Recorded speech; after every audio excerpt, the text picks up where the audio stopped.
nobres vassalos, eu sou Luca Vichpossalski, Lucas Docas, e estou nessa noite de sexta-feira aqui no Projeto Feudo. Não vou dormir aqui, mas tô aqui porque eu vim para fazer algumas coisas e para desestressar um pouco também, né? E nesse vídeo aqui falarei para vocês sobre propriedade, posse e pertences na Idade Média. Por que eu estou falando sobre essas três coisas? Porque nessas três coisas estão justificadas muitas coisas da sociedade medieval, mas que pouca gente hoje tem capacidade de compreender porque hoje nós tratamos posse como se fosse propriedade, ou sei lá, ou porque hoje temos um sistema bizarro pra caralho que apenas nos prejudica e nos ferra. Um sistema bizarro pra caralho, eu falo do Estado mesmo, do sistema de Estado, de república e coisa assim, mas enfim. Temos um sistema bizarro pra caralho, mas na época não havia, então as noções eram muito mais claras do que é hoje. E assim, o que é a propriedade? Propriedade é quando você é dono de uma coisa. Dono no sentido dono mesmo. Não é que você tá alugando uma... Imagina, você tem uma casa, a casa é sua. Logo você é proprietário dela, mas você tem mesmo, você é dono dela. Ela é sua, ninguém te tira dela, sem uso de violência, agressão, coisa assim. Você que a adquiriu, você que a fez ou a comprou, e tá no contrato que você a comprou, você é dono dela. Isso é propriedade. Posse é quando você alugou um lugar, por exemplo. Imagina, eu tô no apartamento alugado lá, no flatzinho alugado. Eu tenho a posse dele, porque ele está sob minhas mãos. Mas ele não pertence a mim. Então eu tenho que pagar para poder utilizá-lo a outra pessoa. Existe um senhor daquela propriedade. Eu apenas estou com a posse e, por estar com a posse, eu devo pagar algum tributo a ele para poder utilizar da propriedade dele que está em minha posse. Isso é posse. E pertences são aqueles... Pertences poderia encarar como propriedade também, mas... Vamos tratar propriedade e posse como coisas grandes. Tipo uma casa, um carro, sei lá, um veículo, um cavalo. Pertences considerar aquelas coisas pequenas de bolso, tipo uma carteira. Tipo um trocado que você tem no bolso. Isso é um pertence, porque é um bem corriqueiro comum seu, ele pertence a você.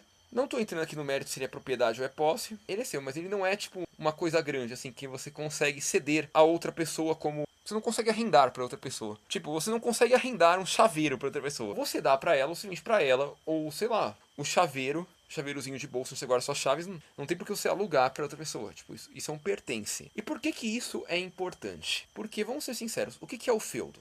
O feudo é a propriedade. Tanto que a palavra feudo realmente significava propriedade no passado. É quando você é dono do feudo, da sua fazendona lá, suas terras. Você é proprietário do feudo, do seu feudo. Então, tipo, você é dono de um navio, você é dono de não sei o quê. A partir do momento que você é dono mesmo da coisa, você não tem que pagar tributos a ninguém para usá-la, porque ela é sua. Então, isso é propriedade para a Idade Média. Então, o feudo é uma propriedade, o castelo do nobre é a propriedade dele, uma fazenda é propriedade. Só que aí é importante lembrar, a fazenda é propriedade do nobre. O camponês tem a posse da fazenda, ou a posse da casa dele, ou a posse do terreno de onde é a casa, onde é a fazenda. Ele não é dono. Então ele não é proprietário. Por isso que ele paga tributos ao nobre. Agora o camponês não paga tributos ao nobre pelos pertences. Ele tem os pertences dele, de forma que o nobre tem os pertences dele e qualquer um tem. Pertences são coisas individuais, você não consegue. É seu ou não é seu, acabou. Não pode ser meio seu, ou alugado seu, tá sob seu uso, mas não ser seu. E sabe aquelas coisas assim? Tipo, é seu ou não é seu. Isso é um pertence. Uma ferramenta, por exemplo, uma faca. Não que você não possa emprestar um pertence, mas tipo, não faz sentido você cobrar um aluguel sobre um pertence. E pertence são coisas que você pode carregar normalmente. Uma roupa. Ninguém aluga uma roupa pra... Tá bom, hoje até aluga, né? Mas na época ninguém alugava uma roupa pra outra pessoa. E essa noção é muito importante pra gente entender a relação do feudalismo que ocorria de fato. Porque não é que o nobre é malvadão e tá se apropriando da terra do plebeu e coisa assim. Não é que o plebeu teve lá a vida toda ou coisa do tipo. Cara, aquela terra que era do nobre, muito provavelmente, durante uma eternidade, pertenceu à família dele, ou à família de outro nobre da qual ele tomou por meio de guerra. Então, não é que era a terra do camponês e ele foi desapropriado e passou a ter que pagar.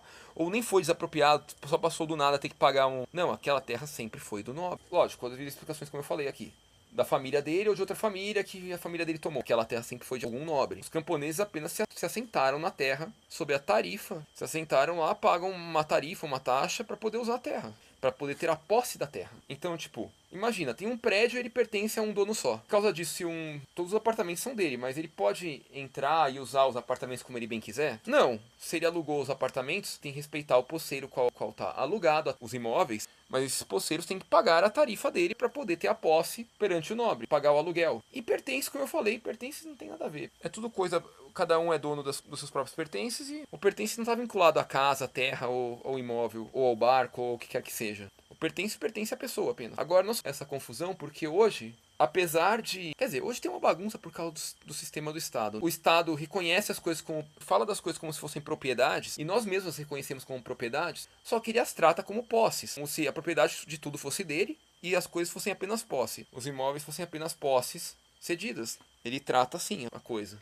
E ele, além de tudo, ele se apropriou das pessoas, né? O que é uma coisa que não acontecia no sistema feudal em si, porque o camponês só pagava tributo ao nobre porque o nobre era dono da terra que ele estava utilizando. Se o camponês saísse daquela terra do nobre e fosse para uma terra de ninguém, ele não pagaria tributo a ninguém, né? Afinal, só tem que pagar porque ele não é dono da terra. Agora, uma coisa muito importante de falar é que os camponeses ou pessoas mais humildes, mais simplórias, geralmente elas não tinham a propriedade da terra, mesmo quando era uma terra de ninguém. Por que elas não tinham a propriedade da terra? Porque elas normalmente não tinham capacidade de firmar e mostrar que era dela. Eles não tinham a força para isso. Quer queira ou quer não, para propriedade poder existir de fato, a gente precisa de força. Força militar. Sim, armas. Não existe propriedade sem armas. Uma sociedade onde ninguém pode se defender ou defender o que é seu, não existe propriedade. Você pode falar o que quiser, mas se você não tem capacidade de defender o que é seu, porque você não tem, sei lá, não tem um mínimo facão, uma espada, uma arma, uma espingarda que nem eu tenho, você não consegue se defender. Portanto, você tem a posse, porque você está ocupando a área. Mas o fato de você estar ocupando não significa que você consegue garantir que ela é sua para os outros. Isso era como funcionava na Idade Média.